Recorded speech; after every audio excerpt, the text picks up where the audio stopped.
gente, tudo bem? Voltei, tô de volta. Eu precisava muito desse tempo pra mim, pra me organizar.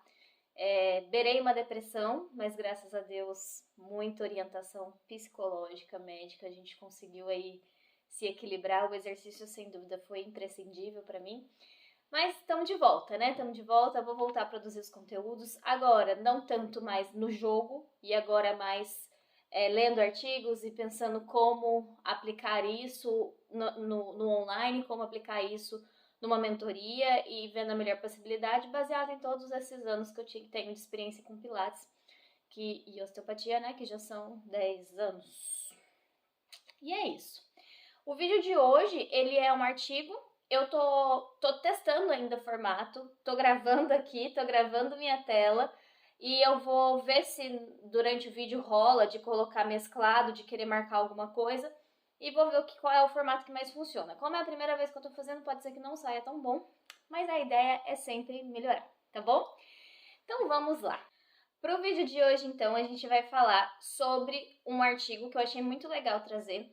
E eu quero tentar trazer artigos aqui que sirvam não só para profissionais, mas também para pessoas que não entendem muito do assunto, para entender como que a ciência pode de fato te ajudar, como que um artigo científico pode de fato te ajudar e não cair mais nos contos das sereias, que a gente sabe que existe muito, infelizmente, né? Mas eu acredito que não seja nem pela maldade, eu acho que é falta de conhecimento mesmo.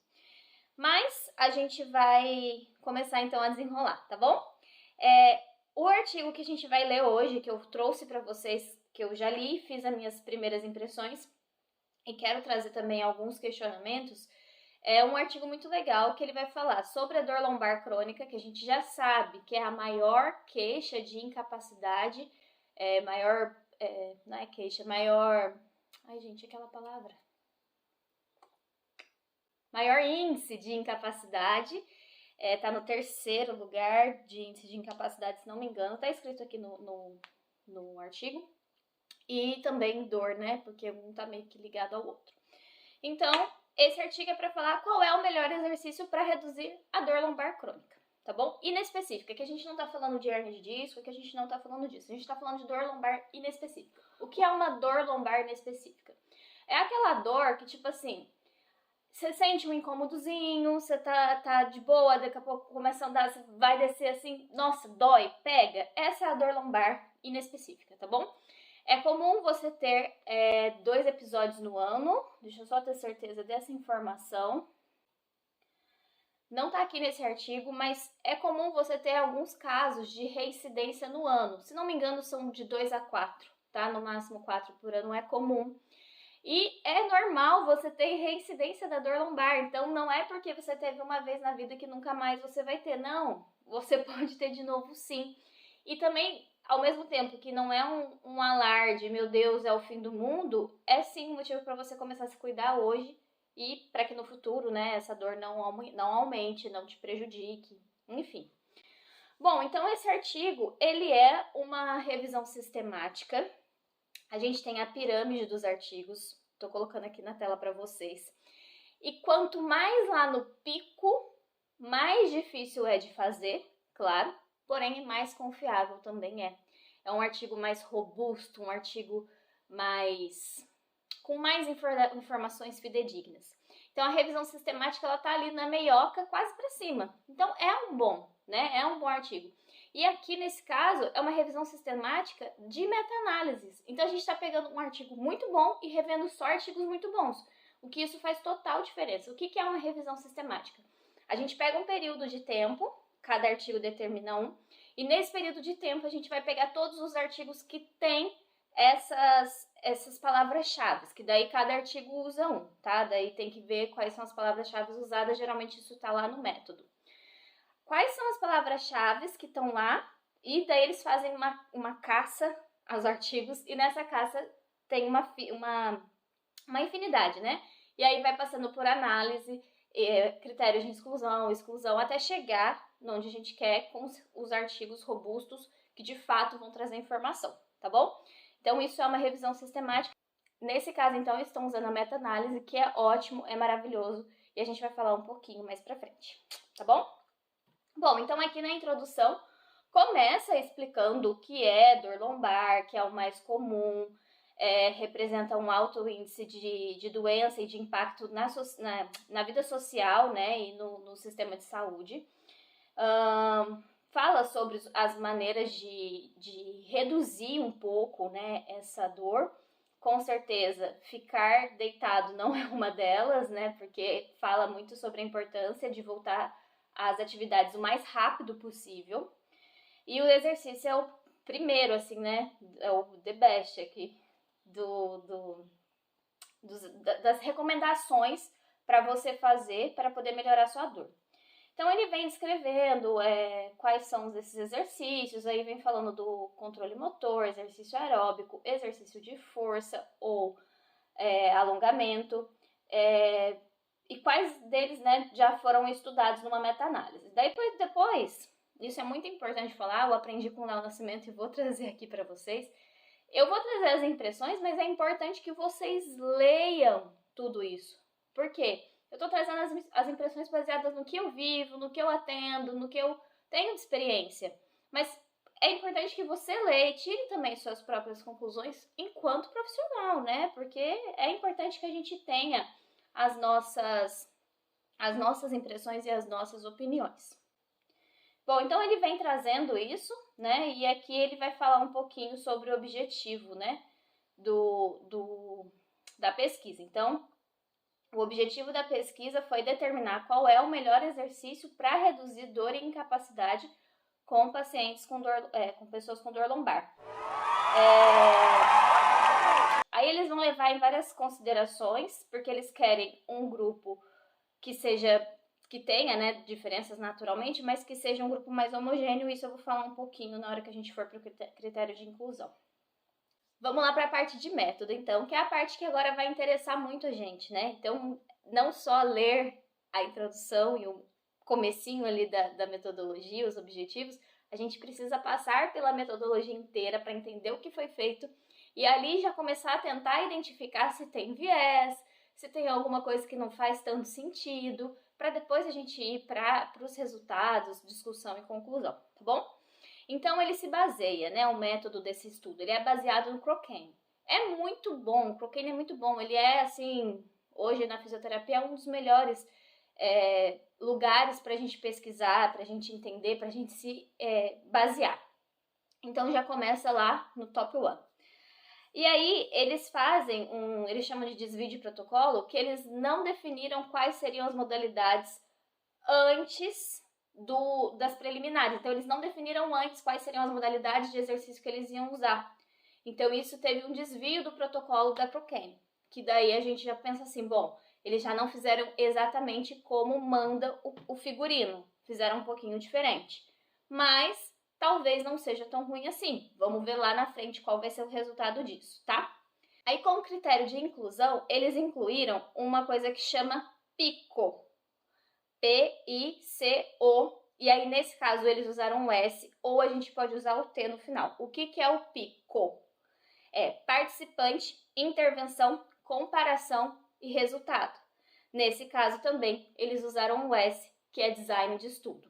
Ou então, quando é o T, é tempo. Não foi o caso, eles não usaram tempo nesse caso. Então, eles levaram em consideração qual era o tipo de participante, qual era a intervenção, qual foi a comparação, o resultado e qual foi o formato de estudo. Por quê? Eles queriam a meta-análise. Eles não queriam um estudo, por exemplo, de caso, que é muito pouco fidedigno. Então, eles queriam um estudo mais renomado, que é lá o top 1. Então, para isso, eles usaram então a meta-análise e por isso tem esse S de design de estudo, tá bom? Um outro critério de inclusão era ter os estudos controlados, randomizados. O que significa isso? Eles queriam que comparasse o grupo controle com o grupo do experimento, com o grupo que ia testar de fato se aquele negócio estava funcionando ou não. Então, era preciso ter, sim, o grupo controle. Eles queriam pesquisas que fossem em adultos, com entre 18 a 65 anos, com dor lombar crônica persistente por mais de 12 semanas, porque crônico, né? Então eu preciso da questão do tempo da dor para que seja crônico. Então eles definiram esse critério. era necessário que pelo menos 50% do estudo tivesse exercício na técnica, pelo menos, no mínimo 50%, porque senão não faz sentido, né? Então eu tô comparando, sei lá, um grupo controle, eles colocavam um remédio, e o outro grupo controle eles colocavam intervenção, e o exercício não correspondia nem 50%. Então esses estudos eles já foram excluídos logo de cara, porque pelo menos 50% da intervenção tinha sim que ser exercício. E o grupo controle dos estudos tinham que ser pessoas sedentárias que não fizessem bem as práticas de exercício que eles estavam pesquisando ali. Então não podia ter vivência, né, com pilates, com, enfim, exercício aeróbico, exercício de força, exercício de core, não podia ter vivência com esses exercícios, porque sabia sim que isso poderia influenciar no resultado final. Como critérios de exclusão, eles excluíram todos os artigos que tinham técnicas passivas na hora de fazer a comparação, porque não faz sentido, a gente está testando qual é o melhor exercício e técnica passiva não é exercício. E também eles excluíram aqueles artigos que não preenchiam dose mínima, frequência, aquela coisa básica que a gente sabe. Lá na frente eu vou falar qual é a dose que eles recomendam, tudo, mas para vocês terem uma ideia, que é um artigo que foi pensado em muita coisa, né? Porque como que eu vou comparar uma pessoa que faz pilates uma vez na semana com aquela que faz duas? Tem diferença, tem bastante diferença. Então esse artigo ele traz esse cuidado que é muito importante. E além disso, eles colocaram a classificação em 8 métodos de exercícios diferentes. Primeiro, o exercício aeróbico. Segundo, força. Terceiro, combinado ou multimodal. Quarto, core. Quinto, Mackenzie. Sexto, pilates. Sétimo, alongamento. E oitavo, mente-corpo. Combinado é quando você usa duas técnicas diferentes. Então, um aeróbico mais pilates, tá? Musculação mais pilates, enfim. E mente e corpo são exercícios como o yoga, o tai chi, entram aqui nessa categoria, tá bom? E aí, então, como método dessa pesquisa, vai passar por uma extração de dados. Vamos pegar todos os dados de todos esses artigos e vamos chegar, então, a alguma conclusão. Onde que a gente quer chegar com tudo isso, né? E aí, a extração de dados. Dados básicos, né? Nome, idade, cor, enfim, é sedentário ou não é, questões bem básicas. E depois eles foram avaliar como que esses artigos avaliaram a dor. E basicamente foi a escala visual analógica da dor, a escala numérica da dor, o questionário de Roland-Morris, que é de incapacidade, e o índice de incapacidade de Oswentry. Tá escrito aqui, não sei pronunciar muito bem essa palavra. E também a função específica do paciente. Então, eles pegaram todos esses questionários, esses artigos que tinham esses métodos de avaliação, e essa era um critério para eles também, de ter ali presente para poder avaliar. Senão, não tem como avaliar, né? Isso é bem básico no mundo da pesquisa. Então, a gente entra lá na nossa parte dos resultados. E aí, gente, o resultado é muito legal depois pegar e ir lendo, porque tem tabelas e às vezes o visual fica mais fácil de entender, né? Mas eu vou trazer aqui para vocês como que foi, assim, os resultados deles e trazendo as nossas impressões, como eu disse no começo do vídeo. Então, os ensaios. Eles pegaram os ensaios de 1999 a 2021. Deu um total de 118 ensaios que cumpriam todos esses critérios que eu falei anteriormente, tanto de inclusão quanto de exclusão, enfim, cumpriam tudo que eles pediam. Teve um total de 9.710 pacientes, 35 países envolvidos, e a idade que eles chegaram foi de 18 a 61. Lembra que eu falei lá atrás no critério de inclusão que era de 18 a 65? Provavelmente eles não acharam artigos com pessoas com 62, 63, 64 e 65 anos. Por isso que desceu um pouquinho ali no resultado. E uma coisa que eu achei super legal nesse artigo é que ele traz os riscos de viés dos artigos que foram avaliados. E isso é muito legal. Então colocou lá 100% de risco de viés, né, de 0 a 100 de todos os artigos e foi separando em risco médio, baixo e alto. E aí teve desses artigos 30% com risco baixo de viés, 36% com risco médio de viés e 34% com risco alto de viés. E o que é um viés? É não usar a população homogênea, então usa uma população muito heterogênea. É ter incoerência na meta-análise. Então aqui a gente já coloca assim, então teve risco de viés consideravelmente de médio a alto. Por quê? De 36% médio, 34% alto. Isso é muita coisa.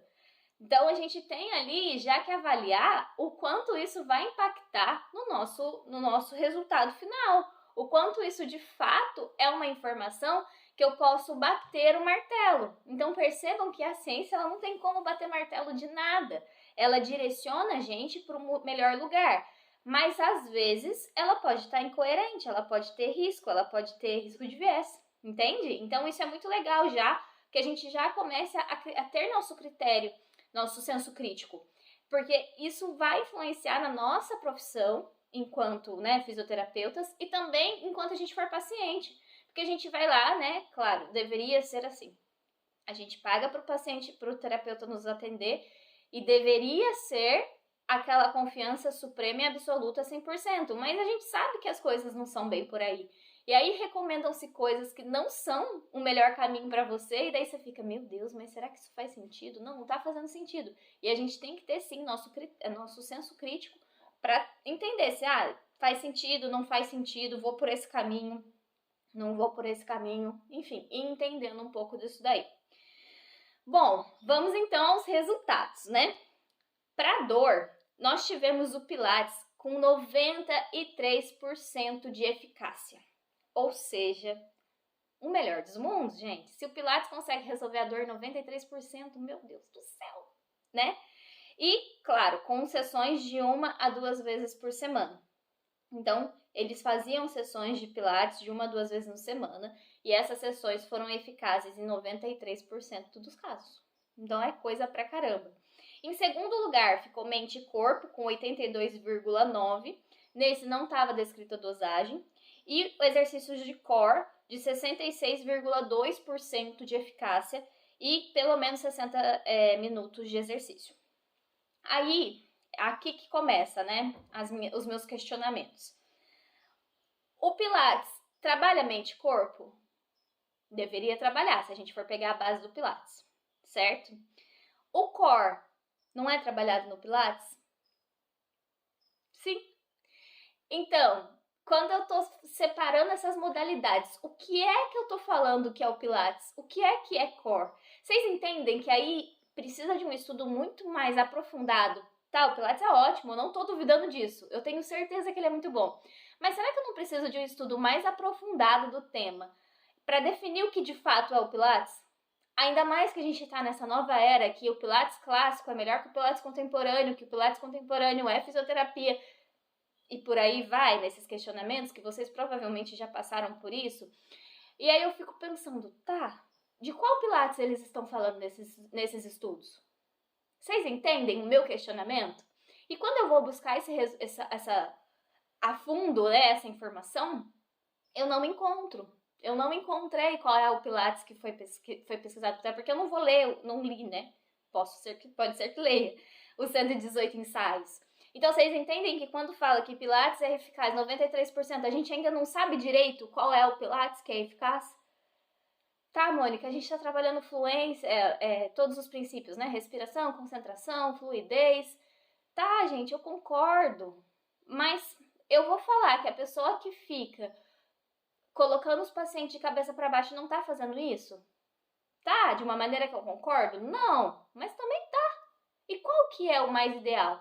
É aquele Pilates que a gente vai com calma crescendo? Na minha opinião e experiência Mas eu não sei qual é o Pilates que eles estão falando aqui.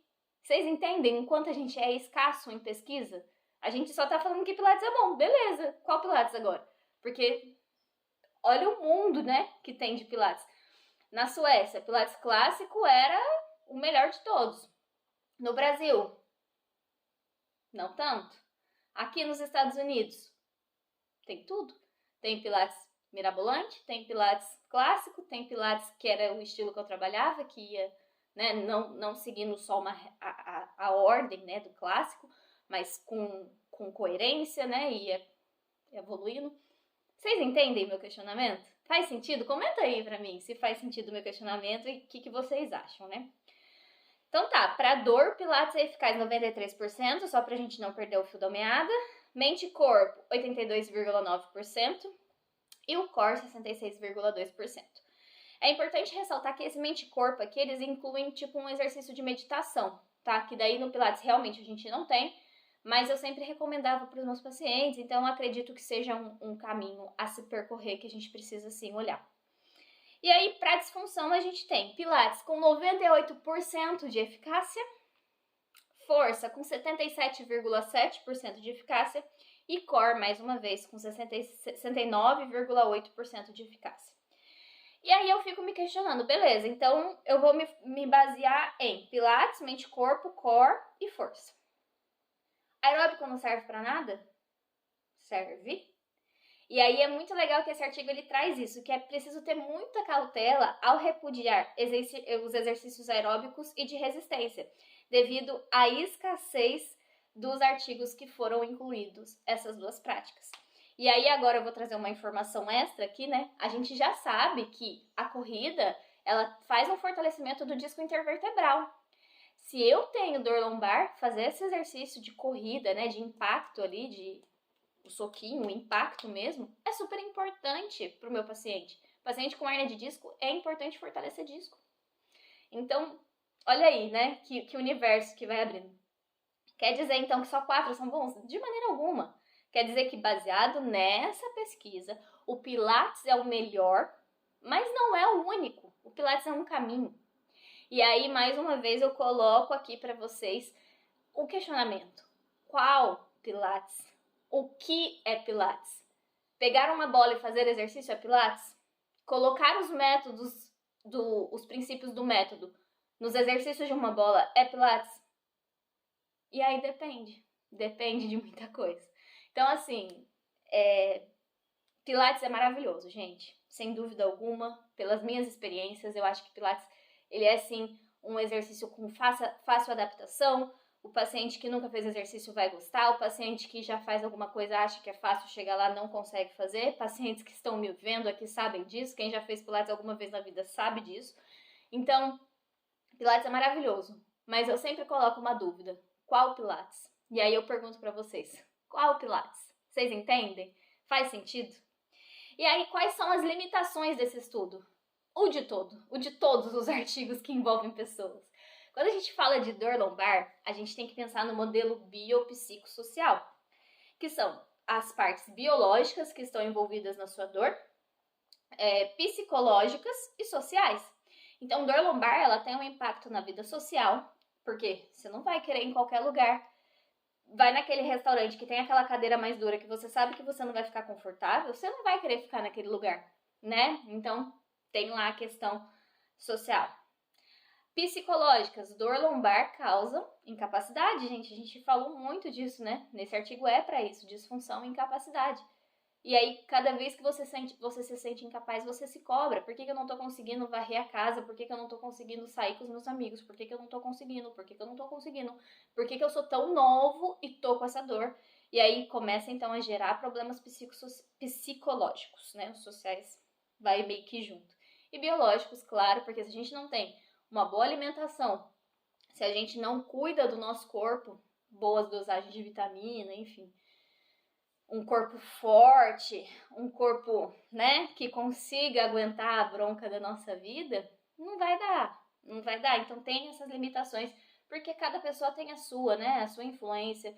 Então eu tô fazendo um artigo, eu tô morando, acabei de sair, né, de um processo super depressivo. Vamos supor que eu era uma paciente desse artigo porque eu tive dor e ela já estava persistente por mais de 12 semanas. Toda mudança na minha vida vai impactar diretamente nos resultados. Então, pode ser que eu esteja fazendo Pilates e não esteja melhorando, mas qual é a função, né? Qual é o meio que eu tô vivendo? O meio vai influenciar, sim, na dor. E é isso, gente. Daí, o artigo traz as próprias discussões, mas eu quis trazer aqui as discussões que eu achei relevante, que pra mim é essa, qual é o Pilates que está sendo falado, e traz também as conclusões. É importante a gente sentar e ler. Quem não manja muito bem de inglês, não tem problema, coloca no Google, né, tradutor. Esse vídeo, eu vou deixar, Tá disponível aqui, claro, no YouTube.